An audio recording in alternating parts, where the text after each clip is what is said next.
really the goal is just to use our stories to bring veterinary medicine to life for the pet caretakers of the world.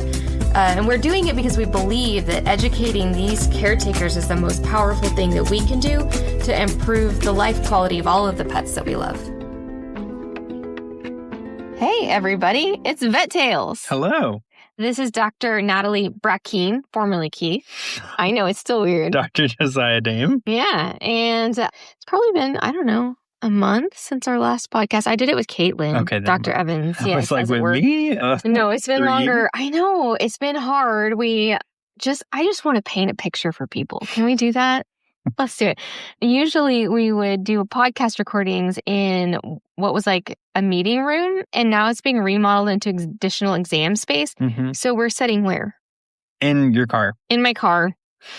In the parking lot. Which might work out better, honestly. This acoustics are nice. Might work out much less better. Barking in here. Less barking. Yeah. Less people. Less people coming in and out. So all in all, I feel like it's a win and we're maximizing space. So yes. Yay for Podbean for being able to use my phone as a recording device. Okay.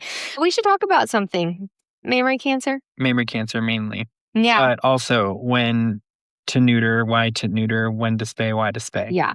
So we're going to use mammary cancer as a launching platform to talk about spays and neuters. Because it's the most common. Because it's the most common of the cancers that are associated with spays and neuters. Yes. Dogs first? Dogs first. Okay. So dogs get mammary cancer later in life very commonly. And statistically speaking, 50% of those are what we call malignant. Just for a brief recap, benign means essentially that it's not going to spread to other organs or locations in the body, and malignant means that it absolutely will. But even benign tumors can be locally very problematic. Yes, definitely mammary tumors because they will rupture, ulcerate, get huge, necrotic. Blech. Really infected. Tough. Yeah, they're very not good. I mean, I've seen mammary tumors on dogs that were like grapefruits. Yeah. On like a 25-pound dog. So not great. Even if they are benign, they can be very problematic. You catch them early, they're just if you ever feel like your dog's mammary chain, when they first start, they feel like little BBs under the skin. Like a red rider BB. Yeah. Right under the skin. Little, and there might be 2 or 3 of them. And then they might turn into like a really firm, like blueberry-sized thing. But they feel hard. They're not soft and squishy. And that's one of the big distinguishers. Do you normally poke them in the rooms when you find them? So no. I don't either. Yeah, I don't because for a couple of reasons. One, I already know it is either a mammary adenoma, meaning benign, or a mammary adenocarcinoma, meaning malignant, and really histopathology is the only way to tell. And so all I've done is make this wound bleed and potentially create... And they don't exfoliate well, meaning the cells don't come out of that tumor super well when you poke it with a needle. And there's no real point other than we recommend removal. Yeah, because even if it's benign, you got to get rid of it because it's going to get so big, it's going to cause a problem. Yep.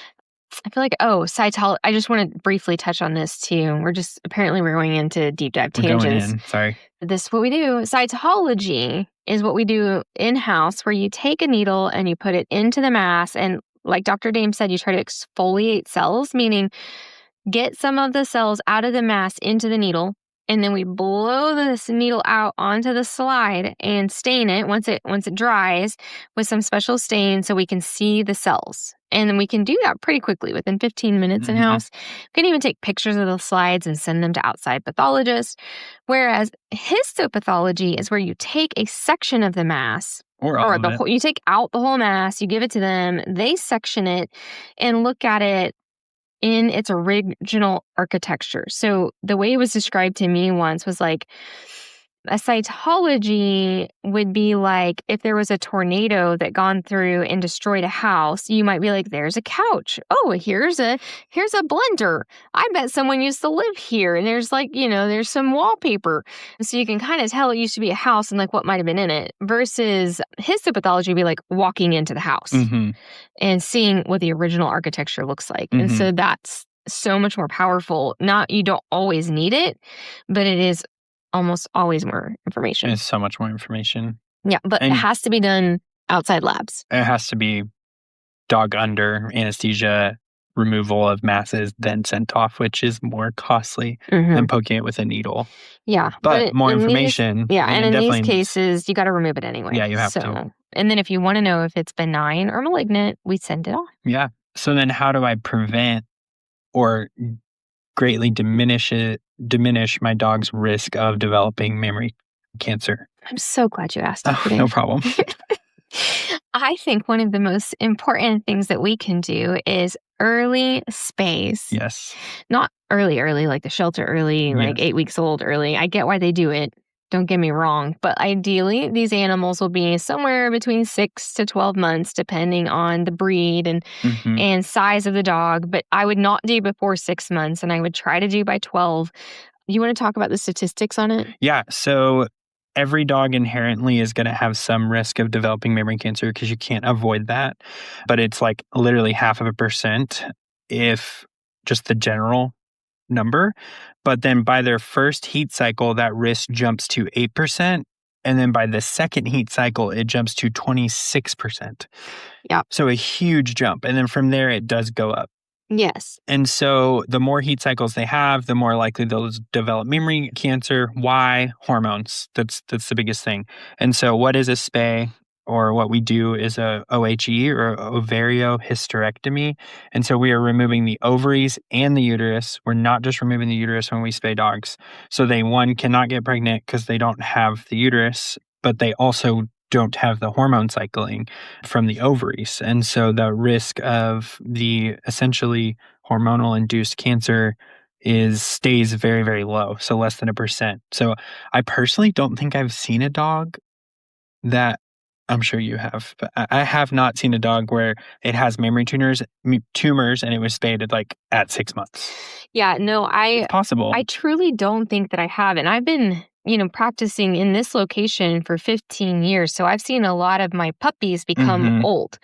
And maybe I'm forgetting something. Don't get me wrong. But I would say of every mammary cancer dog I can think of, I remember them being spayed late in life or had never yet been spayed. Yeah. So, absolutely drives that risk through the roof to not get them spayed early on. So, most dogs, it depends on the breed, will have their first heat cycle around that 8-month window. So a lot of times on females, unless it's a giant breed, I'll aim for that time frame. Try to catch it before the first heat. But at least if you miss the first heat and you have one heat cycle, your risk is really only going up to 8%. It's after the second heat when it really just starts skyrocketing. So Dr. Brackeen, why does the UK not let people spay their dogs until after they've had the first heat cycle? Typically? My gosh, I don't. Why are you asking me a question I don't know the answer to? Is it on our cheat sheet? No, it's pretty common. It's not on our cheat sheet. Okay.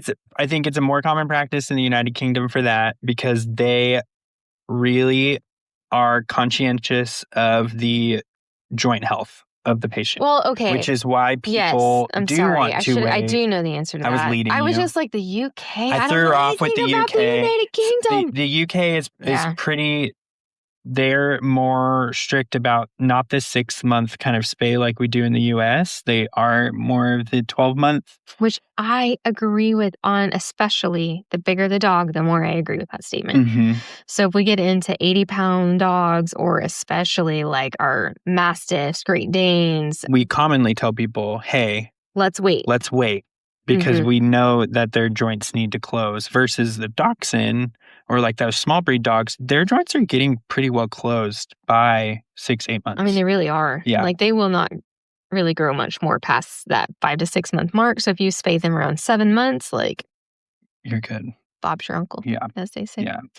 So, I think that there's a lot of conflicting data out there about could giant breed spay and neuter earlier in life actually increase the risk of other cancers later in life. And I don't think it's super clear yet, but it is something that people are concerned about and constantly researching the data on.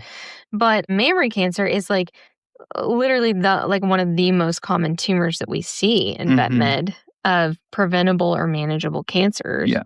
So, and certainly, like you said, almost never do you see a dog with mammary cancer that was spayed young. Yeah. Whereas you all the time can see dogs with osteosarcomas that were not spayed young. Mm-hmm. So it's not like leaving them intact longer kept them from getting osteosarcomas. Which, if you don't know, I think we've done an episode on it, but that's a bone cancer that dogs can develop. Very common in the big guys. Yeah. I think the biggest thing people are mainly concerned about is like hip dysplasias and, arthritis later in life because of joint closure and those types of things. Mm-hmm. And I do think that it's a dog-to-dog concern, but I still stand on the 6 to 8 month spay window for most of everybody, unless they're those large giant breeds. My German Shepherd, I may have talked about this before. I know we were talking about neuters when we were talking about prostate disease specifically, but I neutered him when he was about 11 and a half months old, and he decided to hike his leg for the first time. And I was like, oh, tomorrow, because I didn't want the behavioral side of things to start getting ingrained. But I left him intact as long as I could without having negative ramifications. Yep. And of course, I'm not worried about mammary cancer with him, so not a big issue. Yep. Prostate disease for sure, but... In boy dogs, it's just definitely easier. Yeah, it just... Because you don't have to worry about the mammary cancer. And so, but you have the implication of behavior issues, and that's probably the tougher thing. A lot of people that I see too, where they run into this, sometimes they get like 2 giant breed dogs at the same time, and they're siblings, and they're both boy and a girl. And we cannot have those babies. We cannot have babies with those dogs. They are siblings. Or, you don't want to breed a dog until they are 2, which is a whole other conversation. But, you aim for them to be a little bit older before they have their first litter. So those times are tough too. It might even be worth saying, this is not to make anybody feel bad about keeping their dog intact to intentionally breed. Yes. This is just if you are not intentionally going to breed, spay them to obtain these benefits and also prevent the risk of puppies that you didn't plan to have. Yeah. So. Yeah, exactly. One of my most common questions when I'm getting definitely like a purebred dog in for a puppy room, I'll be like, do you have intentions of breeding? No. Okay. Well then, because we are a dachshund, let's just spay at 6 months. And absolutely. We're a giant mastiff breed that's going to be 150 pounds. Maybe let's wait until we're 12 months to 18 months. That first heat cycle is going to come between 8 and 12 months. If you want to go through that heat cycle, that's also a conversation I have with people. Some people want to avoid it. And then I'll say, well, then let's aim for 8 months and stay right at 8 months. And that way you get a little bit extra time, but we're hopefully going to miss the 8 to 12 month heat cycle. The bigger the dog, I feel like the later they'll often cycle. Yeah. I feel like you're good till 10 months. That's a conversation I've had too, where people are like, I am not going through that. And I'm like, perfect. Let's just aim for 8 months instead of 6. Yeah. And just squeeze it out a little bit longer. So it truly is person to person. And if breeding is the goal, then obviously that's a whole other conversation. Right. When do we want to breed? How old do we want them to be? Who's the stud that you're going to use? Is it in the home? Do we need to separate them during the heat cycle? Yeah, there's a whole nother can of worms. You've been through that. I have. Yes, I have raised dogs before. Cavaliers, specifically King Charles Cavaliers, and it was grand time. I love them. They're the best. That's been many moons ago, but Loved her whole crew. Yes, such great dogs. Let's talk about cats too, though. Yes. So cat statistics are even more impressive. So one of the big differences between cats and dogs when it comes to mammary cancer specifically is that, as we were talking about, dogs, it's half and half. Yep. Half the time it's benign, half the time it's malignant. Not cats, 90% of the time, those are malignant. In fact, can I just say on record, every bump on a cat terrifies the bejeez out of me? Amen. We had this conversation, I think like 2 months ago. She came up to me and she was like, so I have this mass on this cat that's been there for XYZ. And I said, take it off. He did. And then, this is a huge tangent, but we're just going to talk about it. So one of my very favorite patients ever was this older kitty cat named Kisa. And she came in with this little sore on her wrist that was like, it looked like the size of a pencil eraser, and it was just like the hair was gone. And it looked almost like, I know that this did not happen, but I'm trying to create a visual. Like someone had taken a cigarette and just like her little wrist. And we watched it for a week and it wasn't healing, so we decided to cut it off. And it was the most ridiculously aggressive apocrine gland adenocarcinoma that you have ever seen in your life. It was awful. It was awful. And it was just this teeny tiny little scab. That's all it was. And so like cats in general, tumors, bumps, everything awful. Mammary tumors, not an exception. Must avoid them. So how do we avoid them? Spaying. When? At or before 6 months. Yes, and it reduces their risk by how many times? 7? Sevenfold. Yes, 7 times. They're 7 times more likely, 700% more likely to get mammary cancer later in life. It's a new statistic for me, everybody. Same. I didn't realize it was that bad. But here's the good thing, is that most cat owners are like rushing to get their pets spayed and neutered at 6 months because cat behavior for heat cycle is very different than dog behavior for heat cycle. If anyone has seen a cat in heat, it's a experience. People think their cat is dying. If they don't know what a heat cycle looks like, they bring him in on emergency. They're like, it's yelling, it's in pain, it's the worst noise ever. Jumping out the window. Yeah. Banging against it. Yes. Rolling in circles, making these death noises. It won't leave me alone. Yeah. So luckily, we do have a very high success rate of spays, especially in indoor cats. Outdoor cats is a whole nother problem because they often don't live long enough to get cancer. So, but that's another podcast for a different day. Yeah. So definitely spay before 6 months or I like to do at 6 months. Males are different. We want to neuter after 6 months to try to reduce the risk of block toms, which we do also have an episode on. Yes, we do. And then some other just general benefits for spaying dogs. If your dog is intact, and this is a really common one, people have a dog intact, they bred it, at 3. I'm seeing it for its wellness at 4 or 5, and I'll go, hey, we're still intact. And they'll be like, yes, she's been intact. We're not concerned about it. And I'm like, okay, do you plan on breeding again? No. Okay. Well, if you don't plan on breeding, I would schedule a spay. Mm-hmm. And the reason being is because it is just a ticking time bomb until we have an abnormal heat cycle, and then we develop a pyometria, which is an infection of the uterus, which I think a lot of people know now that is an emergency surgery and can be fatal if not caught pretty quickly. Yeah. And so it's better to you end up with an 11-year-old pregnant dachshund. That is also something I've seen. I've seen a 12-year-old Shepherding mix dog who's pregnant and developed diabetes during pregnancy. Oh, gosh. Yeah. That was really hard. And then, of course, you also have ovarian and uterine cancers that you completely remove the risk of by removing those organs. Yes, exactly. Removal is curative. And I also will hear people come in, the dog will be 7, and then I'm like, well, I know they're too old to spay or neuter. Yeah. Oh, you're never too old. Au contraire. Yeah. Same with neuters. And in fact, with neuters, I tell clients all the time, even if this is a breeding dog, when he's over 7 years old, so when we hit 8, 7 plus, whatever, I recommend neutering all breeding dogs as well because their fertility is going to decline rapidly anyway. And more importantly, their chance of benign prostatic hyperplasia is 90% by the time that he reaches the end of his lifespan, that he will develop disease in his prostate.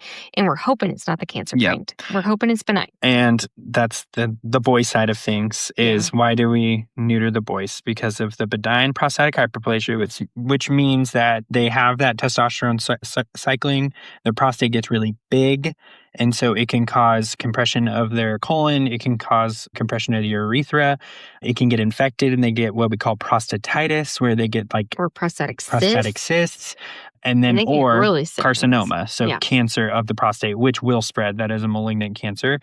Thankfully, that's a lot easier to diagnose than I don't have to put them out most of the time to get a sample of that and just send it off. You're very good at those aspirates. We can aspirate it awake, and I can find out if it's been benign prostatic hyperplasia, if it is a carcinoma. They're pretty good about telling me which one it is.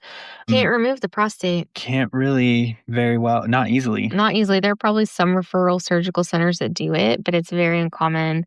And I've seen very risky benign prostatic hyperplasia as young as 2. And my most common presenting complaint which those are I love those rooms because they typically come in because they're peeing blood. You see the dog, it looks healthy in general. You ultrasound his prostate, it's ginormous. You poke it, you create slides, you send it off, and then you schedule them for a neuter. And then you fix the dog. 6 weeks later, they're not peeing blood anymore. Yeah. So absolutely. But when it's a carcinoma, it's tough because that will be a chronic kind of progression where they're no longer able to pee is usually what happens. Yeah, that is usually what ends up being the end of them. I think of Pickles. That was a heartbreaking situation where his prostate we could not get it down anymore, and he just couldn't pee, which is not compatible with life, unfortunately. So Anyway, yay, sunshine and rainbows. Sorry. But it's part of it. That's why we take the time to explain these things. Let's talk about like what holds people back from spaying and neutering. And like, obviously, okay, so really good reason to not ever spay or neuter, not ever, but like to not spay or neuter currently is because you want to breed. Now you go. What's another good reason? Another good reason to not spay and neuter? Other than you want to breed the animal? I'm just curious if you could come up with one. Anesthetic risk is too high because of liver shunt and... And guess what? We'll still spay and neuter them. Yes, I just had a dog who was diagnosed with a really bad congenital heart disease, and we still spayed her. We waited until she was a little bit older. We waited until she was a little bit bigger. And so even though she was a smaller breed dog, we waited a little bit longer. I had her go get a full cardiology workup with a specialty hospital. They started her on the medications they wanted her to be on. They discussed referral for surgery, which I'm not sure they're pursuing yet.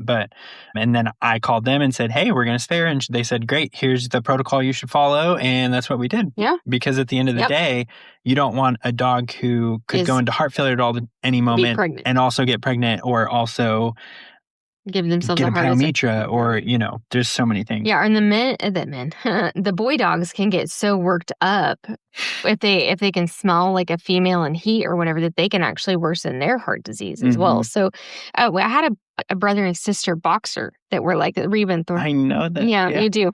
And I love them so much. But Are they still with us? Yeah, okay. Thor's coming in, I think like tomorrow. For he's finally getting his neuter. We did Reba first, and then Thor's coming in. So these are like OGs because I remember them from when I was a. No. Oh, I'm thinking of different. Bostons. These dogs. No, boxers. Boxers. Yeah. You said Boston. No. The heart murmur. Yeah. Yes, you're with me now. It's a brother and sister boxer with heart murmurs. And I remember now. Yeah, they are a little over 2 now. And we also did the same thing. We did the cardio workup and then decided, the risk of pregnancy was worse than the risk of the anesthesia, especially because they got, 2 intact creatures that live together that are siblings. With heart conditions. And definitely don't want them. But they're doing great now. So, that's amazing. So that's one thing. Fear of anesthesia in general is another one. But it's just... so safe. Yeah. It's changed so much over the past 15 years. Such precaution and we monitor patients with we just follow the gold standard. We do all the monitoring. Yeah. So the risk is low and the medications have changed a lot even in the last 15 years. Oh yeah. I mean so much. So yeah, things even in the last 5 that have made it even safer. So we just continue to improve safety. We already talked about like waiting on larger breed dogs, which I do think is valid to a point. Like after 18 months, I just really don't think you're going to get much benefit even on the biggest of dogs. For sure. Yeah. There's this common myth that I hear people say this a lot, like, well, I know they need to have their first heat cycle first. I am unclear where this myth came from, but there's absolutely no research that says that there's a benefit to allowing a heat cycle or a litter. I think the heat cycle might be coming from spay incontinence concerns. Okay. Because spay incontinence is something that can happen. Spay incontinence. Incontinence. Okay. I was hearing...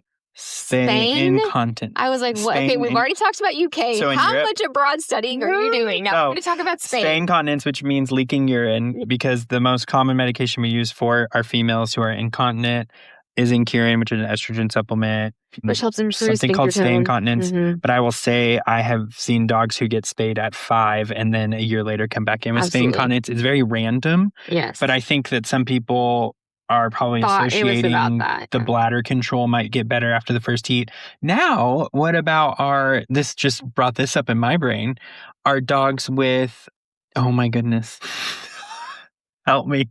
Can we get out of hangman? The purulent discharge out of the female puppies and you let them go through their first heat cycle and it resolves because it does not respond to antibiotics typically. I have no idea. Yeah, while I keep going, you look this up because now we're both confused. So while we're doing some research, the next thing that people talk about, and this is real, is fear of weight gain. So yes, we are putting these dogs into menopause just immediately, and then they transition and they're fine. But it does crash that old metabolism a little bit. So really it just means keep them active and moderate their calorie intake. It's like I have had spayed and neutered dogs my entire life, and none of them have ever been fat because I measure how much they eat and we get plenty of exercise, which should be done for even a intact animal. But because of the metabolism dropping, it's just there's a lot less wiggle room in that diet, and they maybe they're a little less active, but I just really don't believe that because there's really no personality change. So sometimes with rare exceptions, so people will come in and they'll be like, Fido is just getting so aggressive. I think we're going to have him neutered. And I'm like, so bad news, I think Fido's just aggressive. So the only time I really see personality changes is in the sense that they can be less territorial with other males, and they will do less dumb things like digging out of a fence to run across the street to find a female that they can smell somewhere else and get in some of the dog's territory and get themselves in a dog fight. So those things can go down, but they don't become less protective. They don't become less active. They don't get sad. There's nothing really changing their personality other than these hormone-driven behaviors. I've got dogs that will make themselves physically ill from fence running because they can smell a female. And it's so we're going to stop those things. We'll stop marking behaviors if they haven't gotten it ingrained already in their behavior. But it doesn't make your dog half the dog it used to be. Yeah, no. Okay, what'd you find out? Puppy vaginitis. That's what I meant. Okay. Some clinicians will tell people to wait for the first heat cycle because it a lot of times won't respond. And that's when you'll get a mucoid purulent discharge from the vulva in these puppies. It'll start between 8 weeks, 8 months, and doesn't tend to respond to antibiotics. Sometimes I will do an antibiotic because I'm let's just see. And if it resolves, cool, go ahead and spay when we would normally say. But if it's persisting through the antibiotic treatment, sometimes I'll say go through the first heat cycle, and then it should self-resolve after that. And then there's some dogs Which is distinguished from a UTI because these dogs have a normal urinalysis. They will have a normal urinalysis. And they also sometimes resolve after spay too. But what I was told when I was coming out of school was to let them go through that first heat cycle if they have a true case of puppy vaginitis. They say that sometimes about the juvenile vulvas as well, or inverted vulvas. Oh, okay. So sometimes that estrogen boost from our heat cycle will correct that conformational issue, which I imagine is very closely linked to this. Probably. So so there are a few. Okay, so we did it. We found one other time where you shouldn't immediately spay. Okay. Maybe. It really depends on the case and if it's a persistent vaginitis, because sometimes it does resolve before the spay time. So yeah. I can't think of one that I've told other than maybe one case when I was working in Texas that I was wait until she goes through her first heat, because it was a lot of discharge. And these are absolutely the exception. You're telling one case that you saw years ago. Thousands. And then I think I've had most of my puppy vaginitis are so mild, and they do respond to antibiotic, and it's likely because they were just found in a pile of dirt. Yeah. Kind of dumpster. It had a rough go. I mean, bless their hearts. So cost is another big barrier that some people face. There are low-cost spay and neuter clinics. They are typically different than what we would do here. Like we talked about, we're monitoring. I don't know. I can't speak for all low-cost spay and neuters. Depends on what kind of system they have. But we're running pre-anesthetic blood work. We're doing pain packages. We are monitoring the heart, their respiration, blood pressures. Absolutely. They're getting CRI fluids. EKG. Yep. CO2, the whole thing is being measured, their body temperature. And so it's definitely, I mean, it's a spay is an abdominal surgery. People go, just a spay. It's a big deal. Neuters are less invasive because they're just a skin incision, but the patient's still under anesthesia. So they are treated with the utmost of care. So can it be costly? Sure. It depends on where you're at, what you're, what the economy is you're living there with. I don't really know. I mean, if you're in New York versus if you're in the middle of nowhere, I don't know. I mean, even Dallas, the prices are much higher than Shawnee, Oklahoma. Right. So you're, if you get into more rural areas, it's a little bit less expensive because cost of living is less, et cetera, et cetera. But unquestionably, it is astronomically cheaper than trying to deal with the secondary consequences of an animal that wasn't spayed or neutered at an ideal time. So if we have pyometra, the cancers we were talking about, with the mammary tumors and so forth, unwanted pregnancies, these things are way more expensive than a spay or neuter. Pyometras can get really, really, really pricey. Definitely if they have to be hospitalized after. Yeah. If you have to do like a mammary chain removal, oy, oy, oy, oy. I mean, not only is it expensive and time consuming, a lot of times it has to be done in stages, and just that poor dog. Yeah. Because typically you can only remove one side at a time because of the skin closure. Because if you remove both, you can't close. And then you have to spay them. Like and they still have to, then you still have to spay. Otherwise, they'll just keep making more mammary tumors. Once they start, do not hesitate. Get them removed because they grow quickly. Yeah.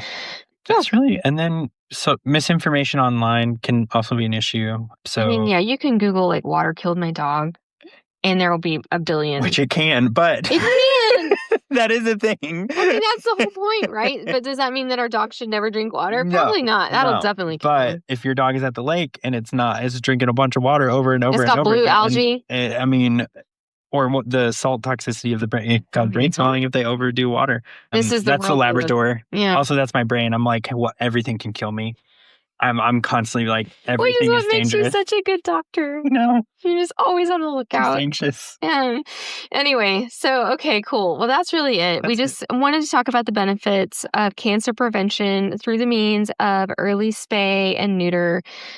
If you notice any lumpy bumpies on your dog's mammary chain, absolutely get them checked out immediately, especially if they are firm or hard. When you feel them, that is a strong indicator that those could be dangerous and you need to get them checked out quickly. Yep. Never too late to spay or neuter. Bob Barker said so, as I recall. Spay and neuter your pets. Spay and neuter your pets. That's all for today. If you guys have any other topics you want us to go over, reach out anytime. Otherwise, we'll see you around next time. Bye, guys. Bye.